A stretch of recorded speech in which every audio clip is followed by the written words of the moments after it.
I'm going to read two poems from the perspective of childhood. Is that loud enough? Can you hear me? No. Can I be heard? Okay, thank you. You can move it. It's because I'm a nervous reader. The Debt. My sister called me upstairs. The window in the girls' room looked across the Lutheran church field onto George Street. It was raining hard. My best friend's mother's garden on the other side of the road held snapdragons, peonies, roses, and cosmos, bent under the weight of the weather as though in prayer. And the street held a dead man beside a fractured motorcycle. His foot was twisted the wrong way, like he was born to walk backwards. I didn't hear the crash. There was no explanation, nothing to hit. The image held no story. A neighbor drove up and got out of his car.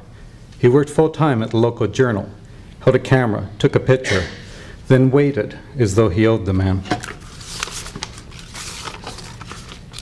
This one's called Encounter with a Cowboy. My sister shows me an E.E. Cummings poem, Buffalo Bill's Defunct. What can it mean? Do you understand, she asks. I shake my head. It means that no one is better than anyone else. It means that when we're dead, we're all the same. All I know about poetry, I know from golden books. All I know about death, I know from church, and from the time my mother furthered my education by bringing me to a funeral home to see a dead body. The man in the casket had a green beard. I remember saying that it was green. I told my friends at school. I remember saying it again and again and again until I could no longer remember the beard. I could just remember my word for it, green. That's what I know about death. Now do you understand? We're all the same. Isn't that wonderful? I ask, why did the man in the poem shoot sparrows? She can't explain.